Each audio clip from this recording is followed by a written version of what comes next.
नमस्कार, हमारे खास प्रोग्राम शतरंज में आप सभी का बहुत बहुत स्वागत है। मैं हूं मनीष। एशियन 24/7 देख रहे हैं आप।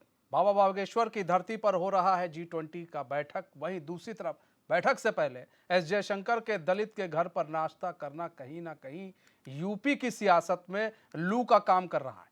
इस तस्वीर को देखकर विपक्ष का हाजमा खराब हो गया है और वो बीजेपी को पिछड़ी और दलित विरोधी बता रहा है।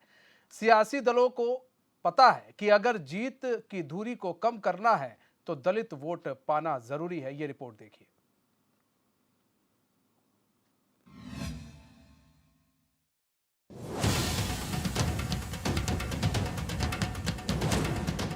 यूपी के अंदर G20 की बैठक चल रही है। इसको लेकर राजनीति भी अपने चरम पर है। कहते हैं केंद्र की चाबी यूपी से होकर जाती है और शायद यही बात सभी पार्टियों को पता है। इसलिए हर कोई किसी भी तरह से यूपी को जीतना चाहता है। जहां एक तरफ विपक्ष थर्ड फ्रंट की तरफ काम कर रहा है तो वहीं सत्ता पक्ष भी हर संभव कोशिश कर रही है यूपी को जीतने की। यूपी का सियासी समीकरण दूसरे राज्यों से काफी इतर है। यही कारण है कि कभी सभी दल मुस्लिमों को लुभाने में लग जाते हैं तो कभी दलित वोटों पर समीकरण बिठाने लगते हैं। और यही सच्चाई है कि मुस्लिम और दलित समाज कहीं ना कहीं यूपी की सियासत में बड़ा असर डालते हैं। ऐसे में सभी दलों को इनके वोटों के महत्व के बारे में अच्छे से पता है। यूपी में सियासी गर्मी बढ़ाने वाली एक तस्वीर सामने आ रही है, जिसे देखकर विपक्षी पार्टियों को 440 वोल्ट का झटका लगा है। दरअसल G20 सम्मेलन के तहत होने वाली बैठक की अध्यक्षता के लिए विदेश मंत्री डॉक्टर एस जयशंकर वाराणसी दौरे पर आए। रविवार सुबह विदेश मंत्री ने भाजपा नेताओं के साथ अनुसूचित जाति की बूथ अध्यक्ष सुजाता घोसिया के आवास पर मोटे अनाज का नाश्ता किया। सुजाता बड़ी मलदहिया स्थित बूथ नंबर 286 की बूथ अध्यक्ष है। मीडिया से बातचीत में विदेश मंत्री ने कहा, नाश्ता काफी स्वादिष्ट था। एस जयशंकर का एक दलित भाजपा के यहाँ नाश्ता करना कहीं ना कहीं सबको हैरान करने वाला था। किसी ने ये उम्मीद नहीं की थी कि एस जयशंकर ऐसा कुछ करेंगे। इस तस्वीर के सामने आने के बाद विपक्षी पार्टियों को ये हजम नहीं हुआ और फिर चलने लगे शब्दों के बाढ़। लगातार भाजपा की सरकार जब से आई है, हमारे दलित भाई बहनों पे, हमारे पिछड़े वर्ग के उत्पीड़न के मामले लगातार बढ़े हैं और महिलाएं भी इन उत्पीड़न मामलों से बची नहीं है। तो मैं समझती हूँ कि भाजपा को इन सब बातों का संज्ञान लेना चाहिए, लेकिन यह सरकार ऐसी सरकार है जो बातों का संज्ञान ही नहीं लेगी। कुल मिलाकर एस जयशंकर ने G20 में यूपी की सियासी चिंगारी में घी डाल दी है। यही वजह है कि विपक्ष तिलमिलाया हुआ है। एक तरफ जहां विपक्ष को G20 हजम नहीं हो रहा, तो वहीं सोने पर सुहागा यह हो गया कि एस जयशंकर ने एक छोटे दलित कार्यकर्ता के घर नाश्ता कर लिया। HNN के लिए यूपी डेस्क से ब्यूरो रिपोर्ट।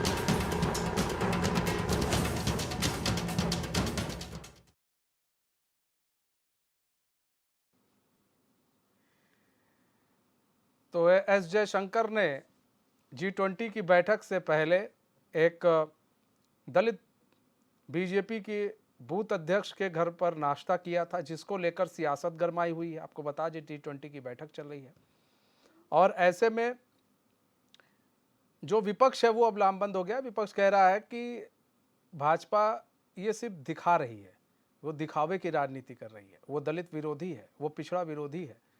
लेकिन अब सवाल ये उठता है कि जिस तरह से एस जयशंकर पहुँचे और पहुँचते ही यूपी के अंदर उन्होंने एक दलित के यहाँ नाश्ता किया और नाश्ता करने के बाद किस तरह से वहाँ पर आपने देखा कि विपक्ष जो है लामबंद हो गया।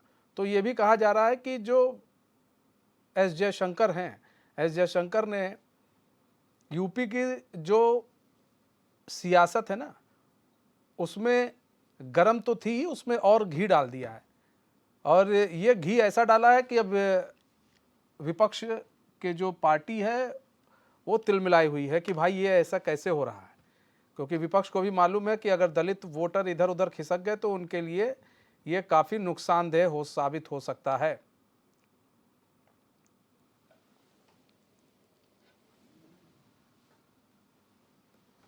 तो ऐसे में आप देखिए, एक तरफ कांग्रेस भी चाय पर चर्चा करेगी, 3000 ऐसे दलित बस्तियों में वो जाएगी और ऐसे चाय के स्टॉलों पर वो चर्चा करेगी, वहाँ के लोगों से बात करेगी और उनकी समस्याओं को सुनेगी। वो भी दलित वोटर को अपनी तरफ खींचने में लगे हुए हैं। आपने देखा कि इधर प्रशिक्षण शिविर किया गया सपा के द्वारा, उधर लगातार दलितों के लिए जो बयानबाजी की जाती है और की जा रही है सपा के द्वारा, वो भी दलितों को अपनी ओर करने की ओर लगे हैं। उधर अब बात कर लेते हैं तीन एक क्षेत्रीय और पार्टी की। हम बात कर लें मायावती की, जो कि क्षेत्रीय बड़ी पार्टी है, वो भी कहती है ये दलित हमारे कोर वोटर हैं। वहीं बात कर ले राजभर की, तो राजभर भी कहते हैं कि दलित हमारे कोर वोटर हैं। अब यहाँ पर देखिए सारा समीकरण जो है अब सारा उत्तर प्रदेश में दलितों पर अब जा बैठा है। हमारे साथ हमारे मेहमान भी जुड़ चुके हैं। अश्वनी शाही जुड़ चुके हैं, भाजपा प्रवक्ता हैं। राज शर्मा जुड़ चुके हैं, कांग्रेस प्रवक्ता। अशोक कुमार तिवारी जुड़ चुके हैं, सपा प्रवक्ता। आप तीनों ही मेहमानों का बहुत बहुत स्वागत है एचएन में। सबसे पहले अश्वनी शाही जी आपका रुख कर लेते हैं। अश्वनी भाई, मतलब कि आपने एक कहते हैं ना जलती हुई चिंगारी में घी डाल दिया है। एस जयशंकर ने दलित के यहाँ नाश्ता किया कर लिया, फिर सियासी पारा गर्म हो गया। एस जयशंकर को भी मालूम था कि हमें क्या करना है और क्या नहीं करना है। ऐसे में वो सबसे पहले पहुंचे दलित के यहाँ, कहा भैया नाश्ता करा दो। एक तो मोटे अनाज का नाश्ता किया ताकि मोटे अनाज को बढ़ावा देने की यहाँ पर एक बात चर्चा हो गई। दूसरी, दलित वोटरों को भी साथ लिया नाश्ते में कहीं ना कहीं। तो ऐसे में मतलब आप लोगों ने घी तो डाल दिया है, उधर आग और लग गई है। देखिए मनीष जी, दलित वोटर और दलित कोई नहीं, हमारे लिए हमारा नारा ही सर्वोपरि है, सबका साथ, सबका विकास और सबका विश्वास। इसी नारे पर पूरी पार्टी चलती है और भाजपा के साथ ही दलित या किसी का उत्थान संभव है। इसके लिए प्रतिबद्धता से भारतीय जनता पार्टी खड़ी है सबके साथ। माननीय प्रधानमंत्री जी देखिए किस तरीके से समाज के उन वर्गों के साथ हर जगह, चाहे काशी कॉरिडोर हो या अभी दिल्ली में जो है संसद भवन के लोकार्पण का मामला हो, सभी देखिए जो हमारे कारीगर हैं वो चाहे जिस जात से हो, एक सबसे निचले तबके के यानी कि मजदूर वर्ग के साथ वो खड़े होते हैं और काशी में पैरों को धोने का भी काम करते हैं वो। माननीय उत्तर प्रदेश के मुख्यमंत्री योगी जी हमेशा दलितों के यहाँ जाकर देखिए खाना खाने का काम करते हैं। वनटांगियां जाति जो कोई जानता नहीं था उसको उन्होंने उभार कर सामने वो ले आए और उनको मुख्य धारा में लाने का भी काम किया है। नाबार्ड आज 100 योजनाएं चला रही है भारतीय जनता पार्टी की मदद से। तो हम लोग सबके लिए कर रहे हैं। बाकी जयशंकर जी की बात रही, जयशंकर जी हमारे देश के विदेश मंत्री और ऊर्जावान विदेश मंत्री हैं। इनके विदेश मंत्री बनने के बाद भारत ने विदेश नीति में नई ऊंचाइयां देखी हैं। एक देश को पहला विदेश मंत्री मिला है कि जो अमेरिका में भी और लंदन में भी और कहीं भी जाकर उनकी आंखों में आंखें डालकर सीधा और सपाट जवाब देता है। तो पत्रकार पूछता है कि आप क्यों नहीं वहां से जो है प्रतिबंध पर के साथ हमारे खड़े हैं, उन्होंने कहा कि क्यों आप लोग तेल गैस लेना बंद कर दीजिए। जवाब इस तरीके का कोई आज तक दे नहीं पा रहा था और हमारी विदेश नीति सफल है। वो एक राजनेता भी हैं, वो किसी कार्यकर्ता के घर जाएं अगर खाना खाएं तो पेट में दर्द इसलिए होता है मनीष जी विपक्षी दलों के, क्योंकि देखिए हमारे भाई कांग्रेस के पास तो उत्तर प्रदेश में 6% वोट था 19 में, अब उसको 2% पर ले आ दिए। 2 सीटें आई हैं, वो भी कांग्रेस अगर दोनों प्रत्याशी अपने व्यक्तिगत उस पर न लड़ते तो शायद 0 हो जाती। सोनिया जी ले देकर 1 बची है उसमें लोकसभा में। तो वहां दलित का दर्द होना चाहिए। कष्ट उनको उस पे है कि हमको भारतीय जनता पार्टी हमारे वोटर को क्यों लेकर गई। अब भारतीय जनता पार्टी वोटर लेकर नहीं गई, हमने उनके साथ न्याय किया। हमने उनको जो बेघर थे महिलाएं आदि आबादी को मकान देने का काम किया। सड़कों पर जो शौचालय नहीं था जिसके यहाँ, वो सड़कों पर जाकर बैठते थे। वो जो विहंगम दृश्य था, मतलब गंदगी का वो अंबार लगता था, किस तरीके से वो महिलाएं माताएं हमारी कष्ट भोगती थी, उसको दूर किया शौचालय देकर। तो हमने उनको आयुष्मान कार्ड देकर आगे बढ़ाया कि अस्पताल में जाकर आप इलाज कराइए, जो इतिहास में उसका आयुष्मान कार्ड का नाम हो गया है। लेकिन इन सब चीजों से ये लोग विरत होते गए। अब देखिए क्या है, एक लाइन और बोल के खत्म करूंगा मनीष भाई। अभी 2-3 सरकारें इनकी बनी हैं और देखिए किस तरीके से जाकर वहां पर हिमाचल में 9 लाख रुपए बसों पर कोटा परमिट बढ़ा दिया। दूसरा अभी तुरंत बढ़ाया है बिजली का दाम और आते ही 3% जो है वो क्या कहते हैं 3 रुपए डीजल और पेट्रोल का दाम, ये हिमाचल में बढ़ा और कर्नाटक में सरकार आ गई। ये सबसे वादा करके आए थे, हम समाज के निचले वर्ग के साथ रहेंगे, लेकिन अभी महिलाएं पूछ रही हैं भैया कब से बस भाड़ा हमारा फ्री कर रहे हो, बिजली कब से हमारा फ्री कर रहे हो। सब अब कंडीशन लग गया उसमें कि भाई ऐसे करोगे तो ऐसे होगा, ये कंडीशन लग गई, हम किसी को कुछ देने नहीं जा रहे हैं। और 3 रुपए बिजली का दाम और बढ़ा दिया गया फ्री करने के बाद पहले ही।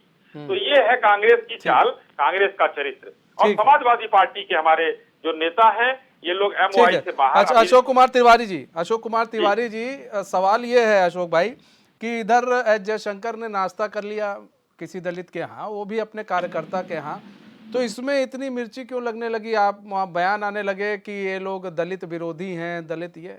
अक्सर देखा जा रहा है कि मुख्यमंत्री भी दलित के घर जाते हैं, वो वहाँ पर खाना खाते हैं, उनके साथ नाश्ता करते हैं। ये तो एक पॉजिटिव मैसेज देने की कोशिश की जाती है कि दलित हमारे समाज से अलग नहीं है, दलित हमारे समाज में मिलजुल कर रह रहे हैं और दलितों को अछूत ना समझा जाए। ये तो एक पॉजिटिव संदेश देने की कोशिश की जाती है, फिर उसमें राजनीति के लिए बयानबाजी जरूरी होती है।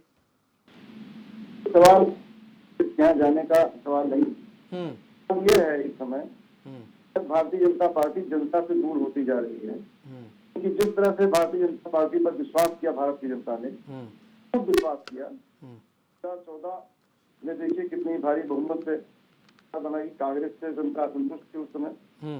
2019 में भी जो है श्री जी ने और भाजपा ने जो सब दाग दिखाए, पर फिर एक बार भरोसा करके जनता ने भाजपा को यहाँ पर पहुंचाया।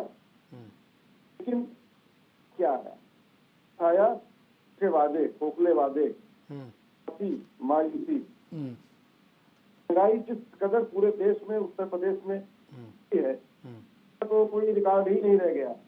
बढ़ेगी ये नहीं चल रहा, कितना बढ़ती जाएगी, इतना ट्राई कर रही है। बेरोजगारी का आलम यह है कि जवान सड़कों पर भटक रहे हैं। बात है कि व्यवस्था का ढोल पिटा जा रहा है, लेकिन कानून व्यवस्था संभल नहीं रही। दिन हत्याएं हो रही हैं, यहाँ तक कि कोर्ट में भी जो है कस्टडी में किस तरह से हत्या हुई है, छिपा हुआ नहीं। आज भारतीय जनता पार्टी ये समझ रही है कि जनता अब की कथनी और करनी का फर्क इस तरह समझने लगी, तो वो उससे दूर जा रही है। समाजवादी पार्टी का जनाधार बढ़ रहा लगातार, इससे में एक डर और भय हो गया है। लेकिन अशोक भाई, आपके जो नेता हैं, अशोक भाई आपके जो कई नेता हैं, वो तो भाजपा ज्वाइन कर रहे हैं, जनाधार बढ़ कहाँ रहा है? कई लोग पार्टी से टूट कर गए हैं आपके यहाँ। बात कंप्लीट होने दे जी। चाहिए है आज बड़े और दलित भी भाजपा से दूर होते जा रहे हैं, क्योंकि उनका अपना हक ठीक से नहीं पा रहा है। तरह से 69,000 शिक्षक भर्ती में घोटाला हुआ, इस तरह से दिक्कतें आई। आज पिछड़ा और दलित पर आमादा है कि अब भाजपा से अलग जाना है और समाजवादी पार्टी का परचम लहराना है। अब ये बातें छिपी हुई नहीं है, इन बातों को मद्देनजर रखते हुए। लेकिन अशोक भाई, निकाय चुनाव में वो दिखा नहीं ना। तमाम मंत्रियों को चुनाव मैदान में उतारने के लिए सोच रही है। आज वो दर घर घर जाने के लिए मजबूर हो रही है। आज वो दिखावा करने के लिए भी मजबूर हो रही है। वो झूठे आंसू भी बहाने के लिए भी मजबूर हो रही है। हालात ये हैं कि जब से हिमाचल प्रदेश में उसको झटका लगा है और कर्नाटका में बजरंगबली ने नकारा, कर्नाटका में जब से बजरंगबली ने नकार लिया है, तो है पूरी प्रतिष्ठा दांव पर लगी थी। आप लोग जब हिमाचल और कर्नाटक का नाम लेते हैं तो राज शर्मा जी भाई खुश हो जाते हैं। राज शर्मा जी के चेहरे पे हंसी आ जाती है। राज शर्मा जी जान रहे हैं कि हम लोग किस तरह से गेम खेल रहे हैं। भारतीय जनता पार्टी का पैर नहीं लग रहे हैं। ठीक है अशोक भाई, परिणाम है कि आज एक सामान्य के हाथ ही जाने के लिए, ठीक है अशोक भाई, आते हैं। ठीक है राज शर्मा जी, दिखावा करने के लिए मजबूर हो रही है। राज शर्मा जी, हिमाचल में जीत हासिल की, कर्नाटक में की, सब हासिल आपने की, और देखिए खुश सारी पार्टी है और आप लोग भी खुश होते हैं। चलो कोई बात नहीं, खुश हो लो तुम लोग भी। लेकिन सवाल ये है राज शर्मा जी, उत्तर प्रदेश के अंदर कैसे अपने जनाधार को आप बढ़ाएंगे? क्योंकि अगर वोट परसेंटेज की बात करें तो आपका वोट परसेंटेज बहुत कम है, 2 से 5 के बीच में वोट परसेंटेज रह गया है, और ऐसे में जनाधार को कैसे बढ़ाएंगे? चाय पर चर्चा आप लोग अब कार्यक्रम करने वाले हैं, क्या आपको लग रहा है ऐसे में जनाधार इससे बढ़ जाएगा? मनीष भाई, मैं सबसे पहले एक बात कहता हूं कि कांग्रेस देश की सबसे पुरानी पार्टी है और हम इलेक्शन लड़ना और जीतना भी जानते हैं। ये बात अलग है कि हम भारतीय जनता पार्टी की तरह हर समय मूड में नहीं रहते, क्योंकि हमें देश की भी चिंता होती है। हमें देश के लिए, जब हम सरकार में होते हैं तो हमें देश के लिए भी काम करना होता है। अब मैं दूसरी बात ये कहूं कि जैसे कि विदेश मंत्री दलित एक अपने कार्यकर्ता के यहाँ खाना खाने चाह रहे हैं, तो मैं अश्वनी भाई से कह दूं कि दलित के यहाँ खाना खाने से दलित की तरक्की नहीं हो रही है।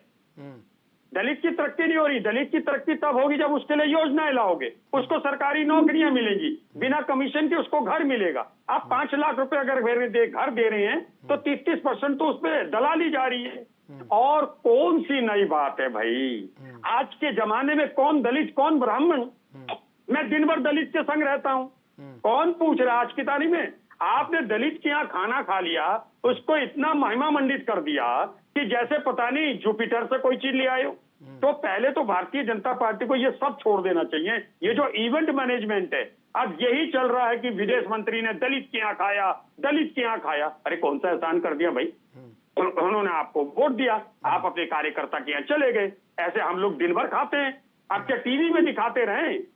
सवाल यहाँ ये है कि अभी अश्वनी भाई कह रहे थे कि मुश्किल से 2 विधायक हैं, मुश्किल से 1 MP है। बात तो सही है।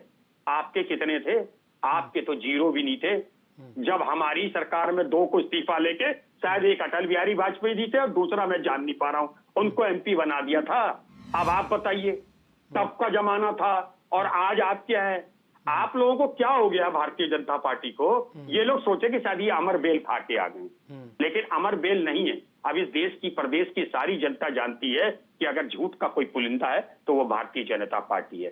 चाहे बैकवर्ड हो, चाहे ब्राह्मण हो, चाहे दलित हो, और चाहे जैन हो, चाहे सिख हो, सारे लोग जानते हैं कि जब देश में, केंद्र में और प्रदेशों में कांग्रेस की सरकार रहती है तो सारा, चाहे वो टीचर हो, चाहे वो डॉक्टर हो, चाहे वो इंजीनियर हो, चाहे वो पुलिस डिपार्टमेंट हो, वो सब लोग खुश रहते हैं। और कोई भी सांसद, कोई भी MLA किसी वर्दीधारी को थप्पड़ नहीं मारता, क्योंकि संस्कृति से हम लोग पूरे भरे हुए हैं। हमें पूर्वजों की संस्कृति मिली हुई है, संस्कार मिले हुए हैं कि जो ड्रेस पहनता है, जो वर्दीधारी होता है, उसको हाथ उठाने का मतलब है वो देश की अशोक की लाट पे लग गया है। इस बारे में सब जब टीवी में देख रहे हो तो इस बारे में जनता भी तो देख रही होगी। आप कह रहे हैं कि नहीं, हमने दलितों के लिए काम किया, हमने महिलाओं के लिए काम किया। क्या किया भारतीय जनता पार्टी ने? मैं क्रिटिसाइज इसलिए नहीं करूंगा कि मुझे करना है। मुझे बता दीजिए ना आप कि आज अगर पहलवान वहां पे दर दर भटक रही हैं और वही जो कल्प्रिट है, एक्यूज्ड है, वो क्या कर रहे हैं? वो सम्मेलन कर रहे हैं भाई, मीटिंग कर रहे हैं भाई, और वो कहते हुए जरा भी उनके चेहरे में शिकस्त नहीं होती है। आखिर क्यों? इसलिए कि अगर आपने उसे गिरफ्तार करा दिया तो 6-7 MP खत्म हो जाएंगे आपकी। तो देश की जनता जानती है कि भारतीय जनता पार्टी को सिर्फ सरकार में रहना है और इन्हें राजा की तरह रहना है। अश्वनी भाई जवाब दे दीजिए। कपड़े पहने और 80,000 का मफलर पहनना है। जवाब तो इसलिए आप ये सुन लीजिए, ये जनता धोखा। राज भाई ये लिख लीजिए आप। राज भाई देखिए, दलितों के लिए चाहे कोई भी हो, कांग्रेस जब रही, आपने कहा ना कि दलाली हो जा रही है। भाई आप ये तो राज्य यहाँ कह रहे हैं, लेकिन आपके नहीं, पूरे देश के संवैधानिक पद पर बैठे हुए माननीय राजीव गांधी जो प्रधानमंत्री थे, वो ये कहते थे कि 85 पैसा हमारे कांग्रेसी दलाली खा जाते हैं, 15 पैसा जाता है। तो 85% वाली सरकार है आप। ये नहीं कहा हमारे कांग्रेसी खा जाते हैं, गलत। ये नहीं कौन खाता था भाई? ये नहीं कहा। वो 85 पैसे खाता कौन था? हमारे कांग्रेसी शब्द कहाँ से आया भाई? हमारे कांग्रेसी शब्द कैसे? गलत। देश के प्रधानमंत्री अगर बोल रहे, राज भाई सुन लीजिए। नहीं, उन्होंने ये कर लीजिएगा, कांग्रेसी खाते। मुझे भी उसमें ऑब्जेक्शन था, तो मैंने तो नहीं बोला, लेकिन आप जब आपका टर्न आएगा आप बोल लीजिएगा भाई, हमको कहिएगा। लेकिन राजीव गांधी जी ने जो कहा था भाई, या तो कांग्रेसी कमीशन खाते हो या उनके अधिकारी कमीशन खाते हो, उन्होंने अधिकारियों को कमीशन खाने के लिए बैठा रखा हो।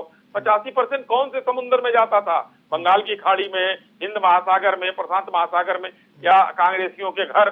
सोनिया गांधी जी एक समय सबसे अमीर हुआ करती थी पूरे विश्व में, एक महान लेडी, अमीर लेडी। कहाँ से पैसा आता था? राजीव गांधी फाउंडेशन इतना अमीर हो गया था, कहाँ से पैसा आया था? वही 85% जो है वो चल रहा था, बहुत दिनों तक चला।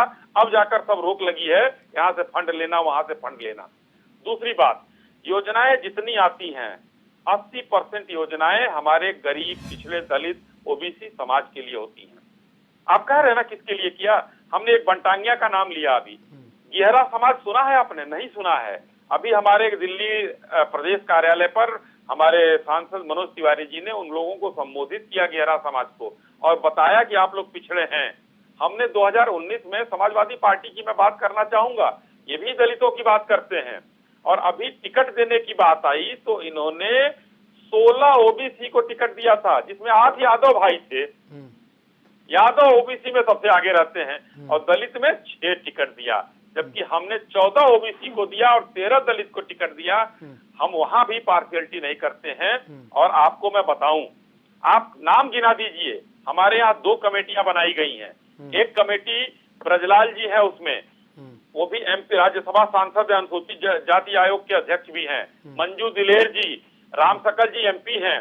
एक टीम को लीड ये लोग कर रहे हैं। दूसरी टीम लालजी निर्मल एमएलसी बनाए गए हैं उत्तर प्रदेश में। कांता करदम जी राज्यसभा सांसद हैं, और विद्यासागर सोनकर जी क्या हैं ये सबको बताने की जरूरत नहीं है। ये 2 टीमें दलितों के यहाँ जाकर उनसे उनकी चीज आज से नहीं कर रही है। ये हम लोग उनके घरों पर भेज के 5-5 हजार 4-4 हजार के उसमें हमारे यहाँ ये लोग जा रहे हैं, पूरी टीम। अब इनके नीचे कितनी टीम होगी वो सोच लीजिए। ये मुख्य नेताओं का नाम बताया हमने। हम लोग जा रहे हैं दरवाजे दरवाजे। तो दलित हमारे भाई हमारे साथ है, तो हम उनके सुख में, उनके दुख में, उनके योजनाओं को लेकर उनके दरवाजे पर जा रहे हैं। हमारी योजनाएं बेहतर हैं। इस तरीके से कहने से थोड़ा ही चलेगा कि हम लोगों ने कुछ नहीं किया और आपने बहुत कुछ कर दिया। आज माननीय प्रधानमंत्री जी के ऊपर इस देश के हर व्यक्ति का विश्वास है, तभी वो चाहता है कि माननीय मोदी जी देश के प्रधानमंत्री अभी आगे तक बने रहें। और आप लोग जो है ये गठबंधन और ये चर्चा और उसी में खर्चा, आज 23 तारीख, देखिए मनीष जी कितनी बढ़िया तारीख रखी गई। एक दिन और चर्चा मैंने किया था, 25 जून 1925 संध्या पर 2 जा रहा है, जहां पर दूल्हा ही नहीं है। कर्नाटक में चुनाव कांग्रेस जीत रही है। मनीष जी हंस रहे थे बहुत तेज, राज भाई भी हंस रहे थे। और हर डिबेट में समाजवादी पार्टी के लोग कहते हैं देखो कर्नाटक में किस तरीके से हो गया, हिमाचल में क्या हो गया। अरे भाई आपका क्या हुआ? आप अपना देखिए, उत्तर प्रदेश में आप कितना नगर पालिका जीते, कितना मेयर बनाए, इस पर ध्यान नहीं है। हमारे घर में आग लगे वो ठीक है, लेकिन दूसरा जल के मर जाए। अशोक कुमार तिवारी जी, बात यह है सर कि दलितों को आप कैसे अब अपनी ओर करेंगे? जो नाराज हैं, एक तो ओपी राजभर हैं, वो तो कह रहे हैं कि भाई ऐसा है कि अगर आप मायावती, कांग्रेस इनको लेकर आते हैं तब तो हम आपके साथ खड़े होंगे, उन्होंने शर्त रखी हुई है। लेकिन अशोक भाई ऐसी कुछ गतिविधियां ना ही आपकी तरफ से देखी जा रही हैं और ना ही की जा रही है कि जिससे ये साबित हो कि सपा जो है दलितों के लिए कोई काम कर रही है, विपक्ष में भी रहकर कोई काम कर रही है, उनसे वोट पाने के लिए कोई काम कर रही है। ये तो सिर्फ एसी कमरे में बैठकर या फिर कहीं मीटिंग में बैठकर इस तरह के जवाब दिए जा रहे हैं। बाकी आप लोग कहां हैं दलितों के साथ? अशोक कुमार तिवारी जी, अशोक कुमार तिवारी जी, आपको हमारी आवाज आ रही है? आ रही है जी अशोक भाई, अब आवाज आई आपको? आवाज आ रही है। ठीक है अशोक कुमार तिवारी जी, सवाल ये है मेरा कि ऐसा क्या कर रहे हैं आप लोग दलितों के लिए, या फिर दलित समाज के साथ कोई ऐसी बैठक भी नहीं देखने को मिल रही है आप लोग की? अभी तक तो नहीं देखने को मिली है, सिर्फ एसी कमरे से बयानबाजी हो रही है कि भाई दलितों का पिछड़ों का सम्मान नहीं कर रही है बीजेपी। बस आप लोग क्या कर रहे हैं उनके बीच में जाकर? कैसे उनके साथ बैठे हैं? ना ऐसी कोई ना तस्वीर आ रही, ना उनसे कोई बातचीत हो रही है। तो सर कैसे इन वोटरों को अपनी ओर करेंगे? क्योंकि ओपी राजभर कहते हैं ये हमारे कोर वोटर है, मायावती कहती है हमारे कोर वोटर हैं, आपके एक चंद्रशेखर रावण हैं वो कहते हैं हमारे कोर वोटर हो, सबके कोर ही वोटर हैं, तो फिर ये जाएंगे किधर? जी मैं बताना चाहता हूँ, समाजवादी पार्टी के कार्यकर्ता घर घर रहे हैं और घर घर कॉन्टेक्ट कर रहे हैं। समाजवादी पार्टी अपना काम कर रही है, तो इसके शुरू के लिए काम हमारा प्रारंभ हो चुका है। मेरा सवाल भारतीय जनता पार्टी से है। आज जिस तरह से भारतीय जनता पार्टी एक रही है जो उनके के संदर्भ में, एक समय था जब इन्होंने राष्ट्रपति पद के लिए और आदिवासी महिला को आगे लाए, और उसका बहुत बड़ा इन्होंने जो है किया कि हम दलित के बहुत हैं, आदिवासी के प्रेमी हैं। मौका आया मोदी जी के उद्घाटन करने का उन्होंने स्वयं उद्घाटन कर दिया। अशोक भाई, ये बड़ा पेचीदा मामला है, अब इस पर फंसेंगे तो बहुत चीजें हो जाएंगी। और राज्यसभा जो बनी, अरे हम कह रहे हैं ठीक है बीजेपी ने नहीं किया, हम कह रहे हैं ठीक है बीजेपी ने नहीं किया, आपने क्या किया ये तो बता दीजिए, वही तो हम जानना चाह रहे हैं। ये है। और जहाँ तक सवाल है समाजवादी पार्टी का, समाजवादी पार्टी घर घर रही है और दलितों और पिछड़ों की लड़ाई जैसे लड़ रही है। कैसे लड़ रही है अशोक कुमार भाई, कहाँ लड़ रही है, जरा बताइए कैसे लड़ रही है, आप बताइए ना। जाति जनगणना के लिए हम आज मांग कर रहे हैं, जो कि आपके साथी बैठे हुए हैं राज शर्मा जी, आपके साथी बैठे हुए, ये भी केंद्र में थे, ये भी केंद्र में थे, आप भी शासन में थे। और यही वजह है। ठीक है सुनिए ना अशोक भाई, दलित इनके हाथ से निकल रहा है। ठीक है, निकल गया, सिकुड़ रहे हैं, इनकी पार्टी सिकुड़ती चली जा रही है और इनकी पार्टी के हाथ में 80 की 80 सीटें हाथ से जाने वाली हैं। आज इनके पेट में यही दर्द हो रहा है। ठीक है अशोक भाई, लेकिन अशोक भाई सुनिए ना, ठीक है अशोक भाई, राष्ट्रीय अध्यक्ष अशोक भाई सुन तो लीजिए, अशोक भाई आपको हमारी आवाज आ रही है?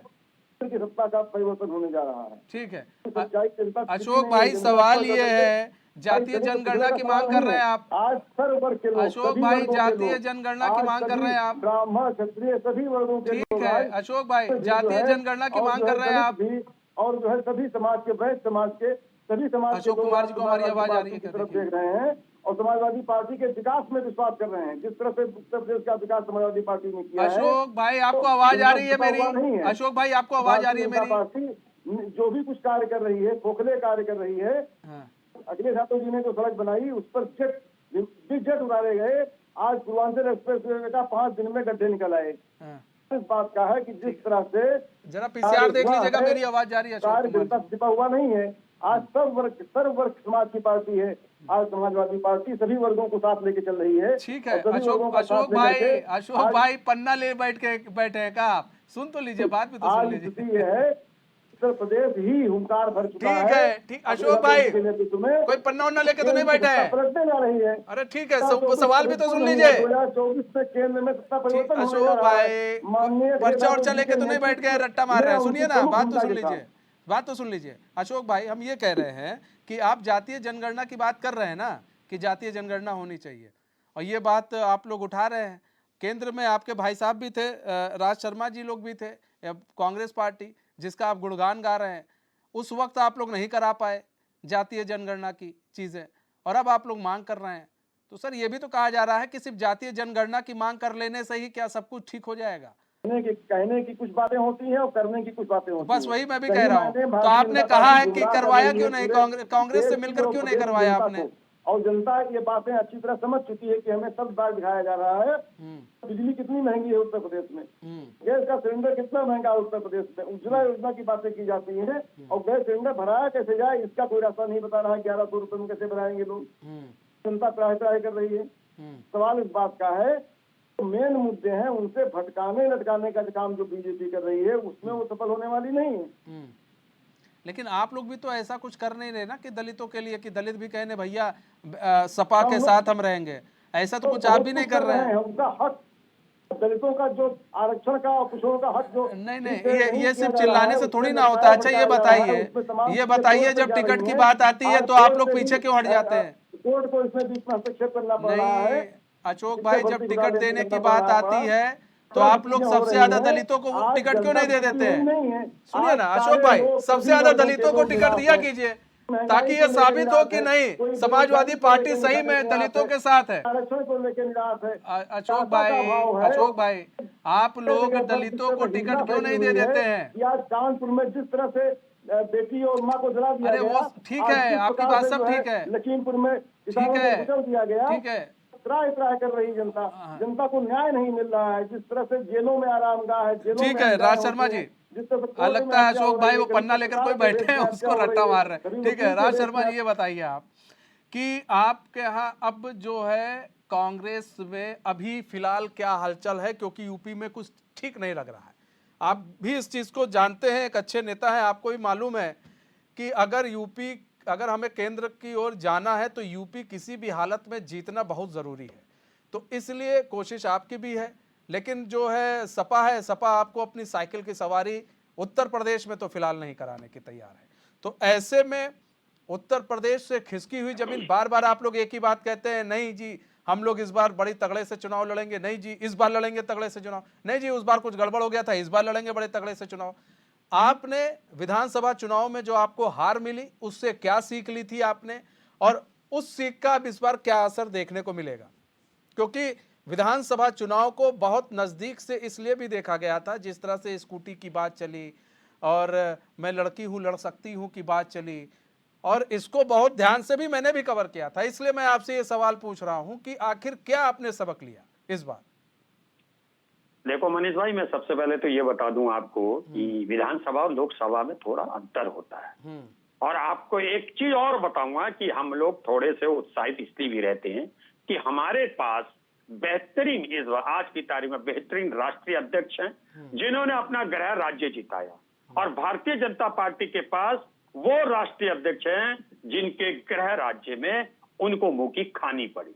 मैं पहले तो इसी को बता दूं। अब आ जाइए आप उत्तर प्रदेश में। मैं फिर आपको दावे के संग कह रहा हूं, क्योंकि राजनीति है, राजनीति में एक और बात आना चाह रहा हूं मैं आपको। अब वो जमाने गए कि मुस्लिम वोट इसको मिलेगा, जाट वोट इसको मिलेगा, दलित इसको मिलेगा, ब्राह्मण इसको मिलेगा। अब पब्लिक बड़ी एडवांस हो गई है, अब नेताओं को जान गई है, पार्टी को भी जान गई है।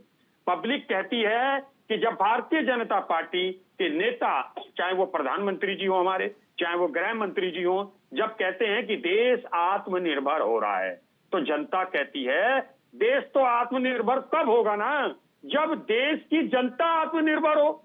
आज खाने के लाले पड़े हैं, जनता त्राही त्राही कर रही है।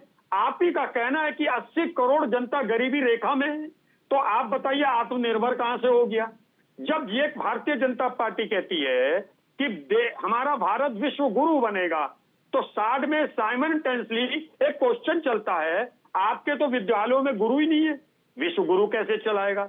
अब अक्सर प्रवक्ता भारतीय जनता पार्टी के कहते हैं कि मेडिकल कॉलेज खुल गए। मैं गिनती के मेडिकल कॉलेज बता दूंगा जहां पे पढ़ाने वाली फैकल्टी नहीं है, तो क्या होगा?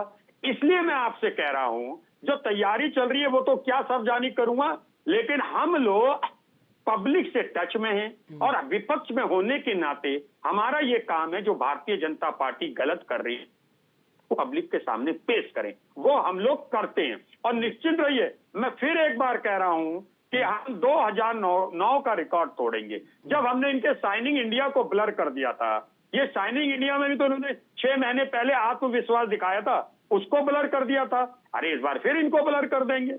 और उत्तर प्रदेश में हमारी तैयारी चल रही है, बाकी बातें होती रहती हैं, छोटी मोटी बातें आपसी पार्टी में होती रहती है, मैं उसमें ज्यादा जाना भी नहीं चाहता हूं। भाई इस बात को तो निश्चित है कि पब्लिक ने, हिंदुस्तान की पब्लिक ने भारतीय जनता पार्टी को बहुत प्यार से चुना था, ये तो मैं इसमें डिनाई नहीं करूंगा, मगर उस प्यार को छल दिया गया, ये भी पब्लिक जान रही है। आप अभी अश्वनी भाई कह रहे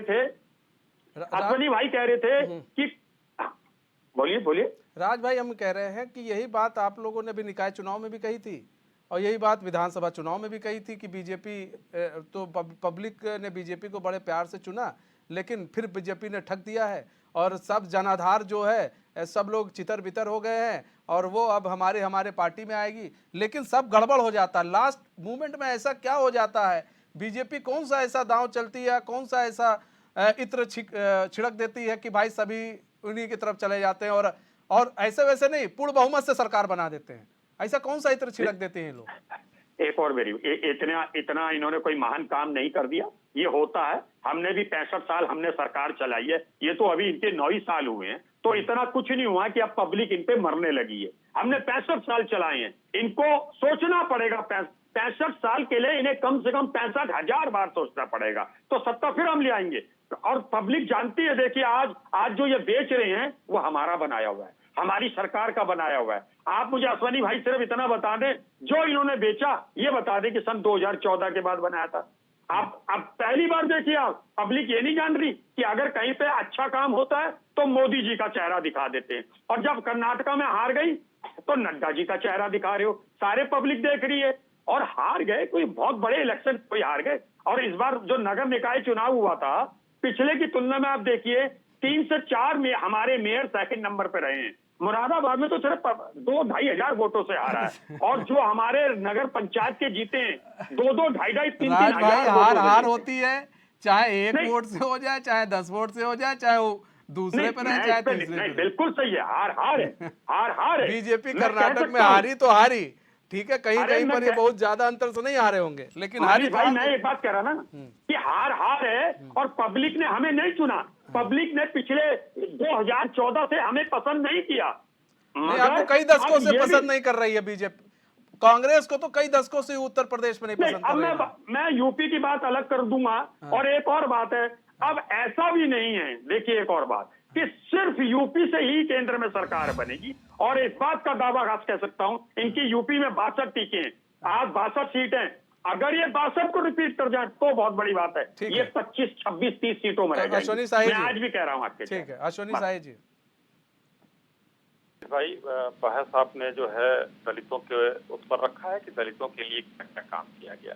राज भाई ने गिना दिया क्या हो गया, क्या बेच दिया, क्या ये लोग तो कहते हैं सब कुछ बेच दिया।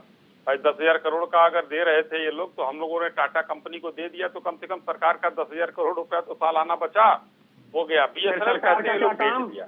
जब सारी चीज प्राइवेटिज्म में चली जाएगी सरकार क्या करेगी? एयर इंडिया है नहीं, फिर ज्योतिरादित्य राज भाई- सिंधिया को क्यों मिनिस्टर बना दिया है? बीएचईएल बेच राज दिया, भाई- रेल बेच दिया, राज रेल भाई बेच थोड़ा मैं दी, बोल लूं। आईडीपीएल बेच दी। राज भाई सुन राज लीजिए, भाई मैं राज बोल भाई लूं। सुन लीजिए, फिर आप आएंगे ना आपके पास, ठीक है, बोलिए सब अश्वनी। ये लोग भ्रम फैलाते हैं कि बीएसएनएल बेच दिया, तो ये बेच दिया, वो बेच दिया।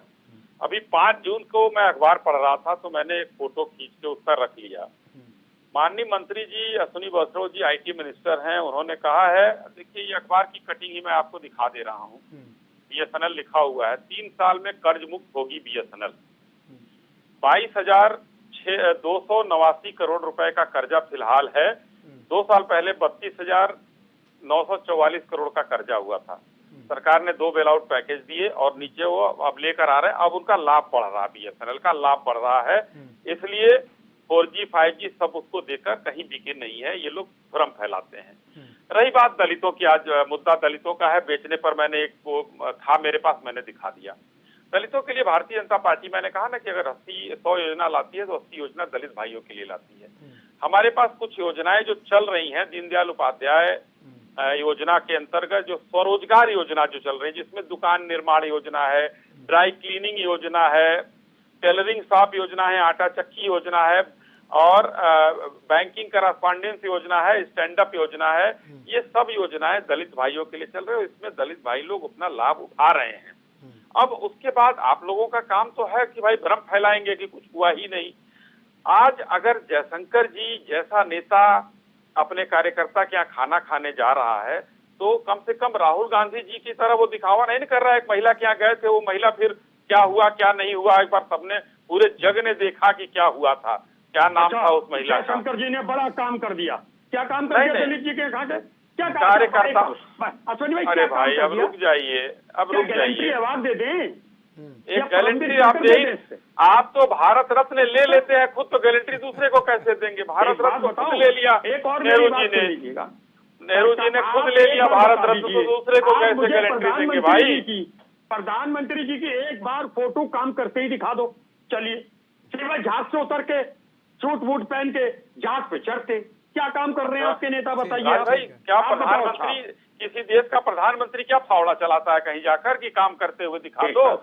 अश्वनी भाई, जहाज पर अश्वनी उतरते, भाई, जहाज से जाते। आपसे आप बहुत बेहतरीन अच्छे हो, आपसे मुझे नहीं, ऐसे नहीं, आप शब्दों की एक- उम्मीद नहीं है। आप मेरी देखिए, बात सुनिए। थोड़ा सा बारवां अगर हम लोग चलाने एक की एक बात करके, नहीं है। अरे राज भाई राज भाई एक एक सुन करके लीजिए ना, बोलेंगे, राज भाई सुन लीजिए एक ना, एक कर- राज भाई सुन लीजिए ना, सुन लीजिए हम ना। एक एक करके बोलेंगे तो राज ज्यादा भाई, बढ़िया रहेगा। अरे दलित कहते क्यों आप? ठीक क्यों है, कहते अरे हो भाई, दलित? एक मिनट सर, सुन लीजिए। हाँ, चलाइए एक ठीक है, एजेंडा सुन, कि सब भारतीय लिखेंगे। ठीक है। क्यों दलित बार बार कह रहे हैं आप? ठीक है, अश्वनी किसी साही को जी, दलित क्यों कह ना के नीचे कहें, दिखाओगे क्या? क्यों ना कहे अच्छा, भाई, एक मिनट, लड़की जानिए हूँ, दिखा- लड़ सकती हूँ उत्तर प्रदेश में। अभी देखिए मनीष भाई, आपने कहा है, क्या वो दलित क्या खाना मनीष भाई नहीं थोड़ा सा खाना राज भाई चाहिए? को शांत रजत कराइए। भाई मैं सुन तो लीजिए 20 बार ना। खाता हूँ।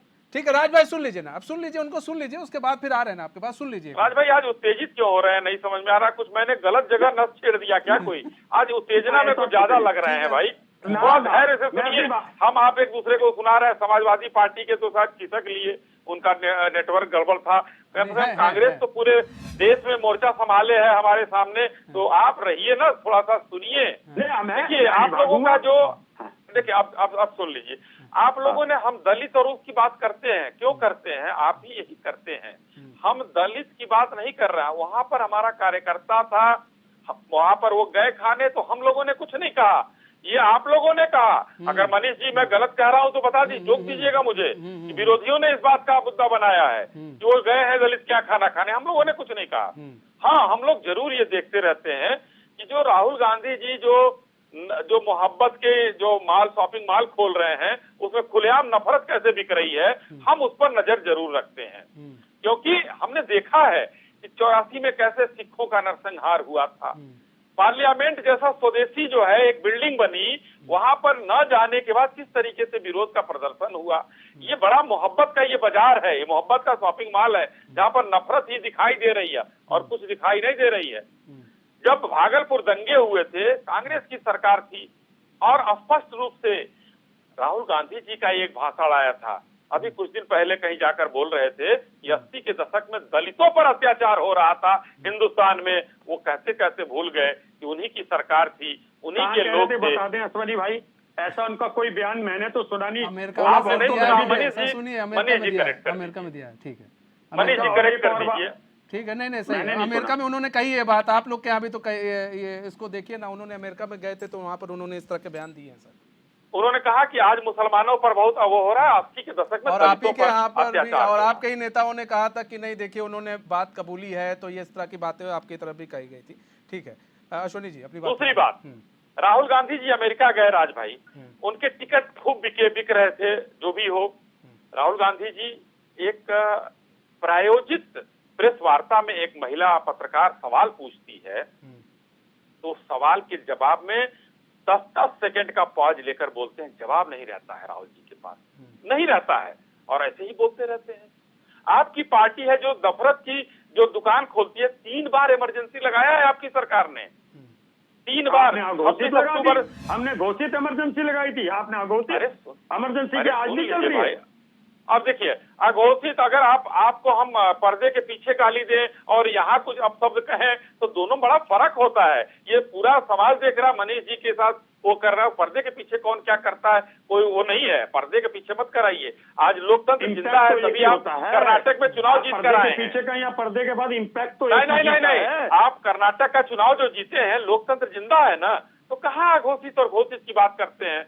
आज देखिए 26 अक्टूबर 62 को अपने इमरजेंसी लगाई, 3 दिसंबर को 71 को लगाई, और 25 जून को तो लगा ही लगा 75 में, जिस दिन डिस्क्वालीफाई कर दी गई थी जो है मैडम इंदिरा जी रायबरेली से, डिस्क्वालीफाई कर दी गई थी 12 जून को, 12 जून 75 को।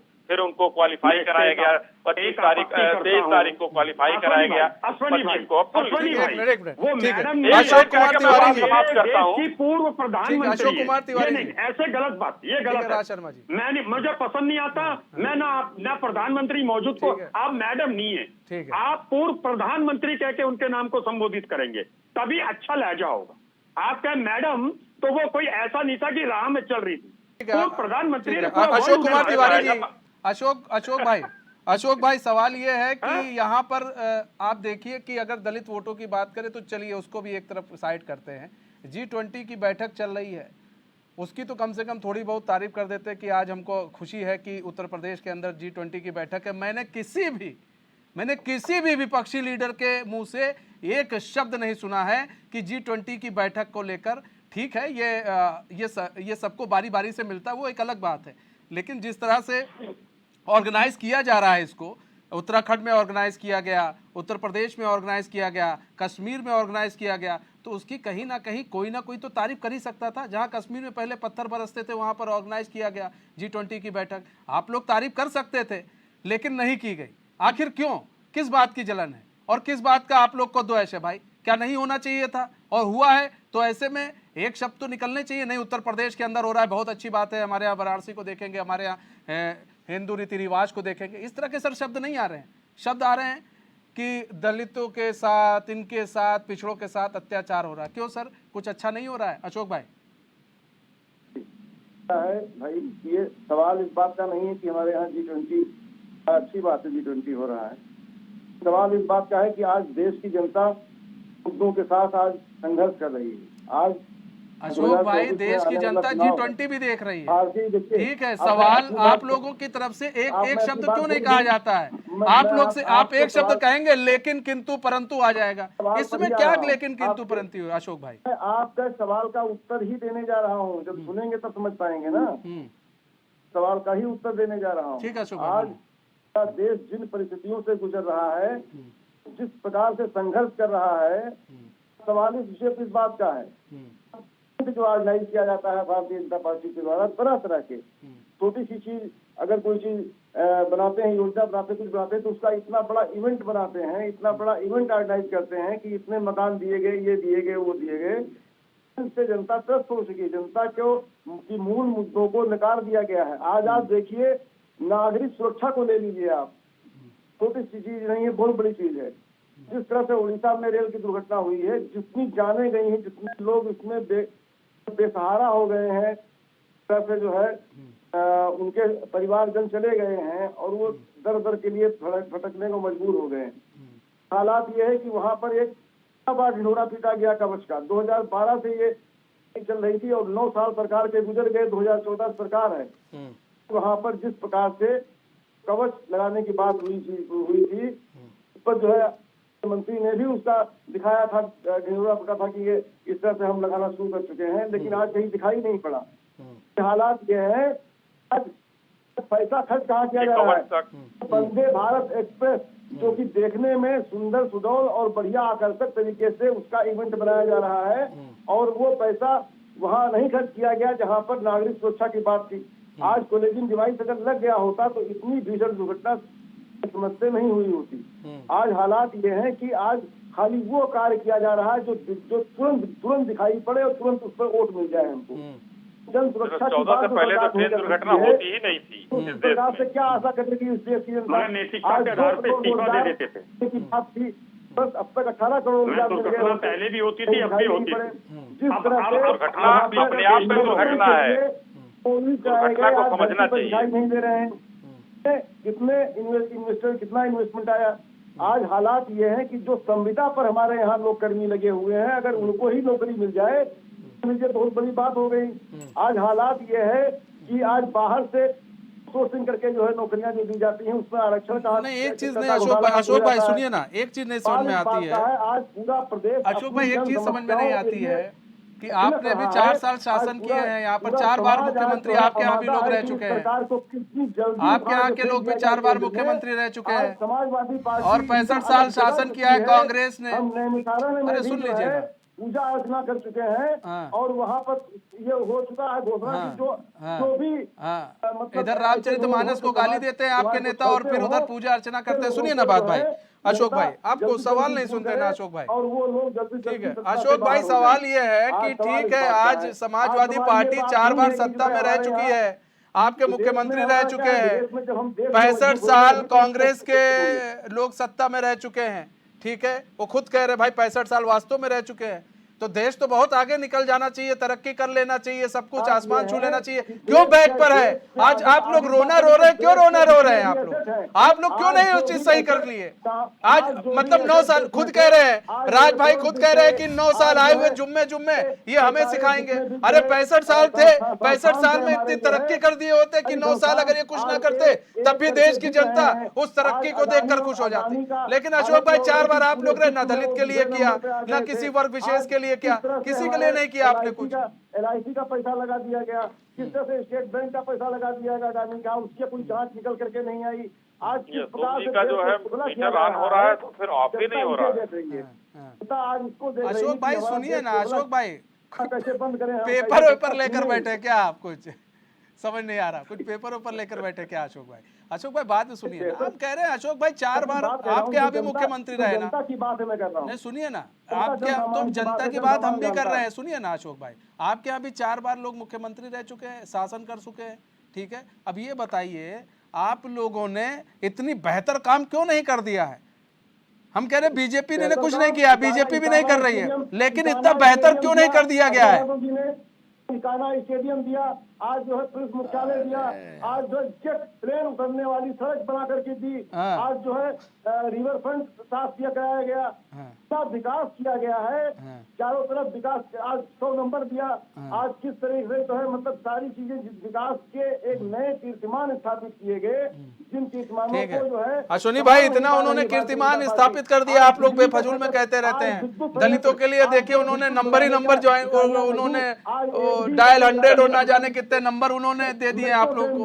आप बताइए फिर अरे, कहते हैं विकास ने किया। मनीष जी, मैं एक लाइन की बात कहता हूँ। ठीक है अश्विनी। 2019 में मायावती जी के साथ इनका यहाँ पर गठबंधन हुआ, हाँ, और जैसे ही 15 दिन बीता, हाँ, अचानक समाजवादी पार्टी के लोग बयान देना शुरू कर दिए कि यहाँ हमारा वोट जो है यादवों का उधर चला गया और दलितों का वोट हमारे तरफ नहीं आया। कौन सा कल्याण कर दिया भाई कि आपकी तरफ नहीं आया, और मायावती जी को से आपने गठबंधन भी तोड़ लिया? हाँ। कौन सा कल्याण कर दिया? अरे आपने किया अनिल यादव के माध्यम से प्रयागराज से यादव का, इटावा जिले में यादव का पुलिस भर्ती में किया। यादव के अलावा अगर किसी का किया आपने तो मुसलमानों का किया। तो जो कि तुष्टीकरण के लिए मेरी बेटी उनका कल नाम का एक योजना चलाते थे ये लोग मनीष भाई, उसमें 30,000 रुपए मुस्लिम लड़कियों को देते थे, बाकी कोई नहीं था।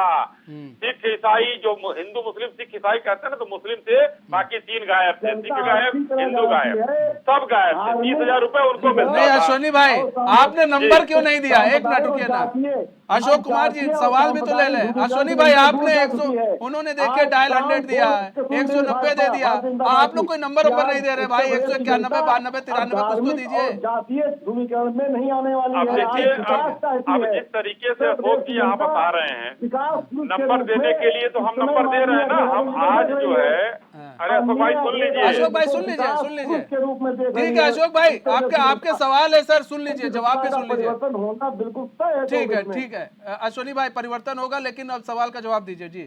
मैं जवाब देता हूँ। देखिए, उत्तर प्रदेश में ये लैंडलॉक स्टेट है। हमने 5 हवाई अड्डा देने का काम किया इंटरनेशनल।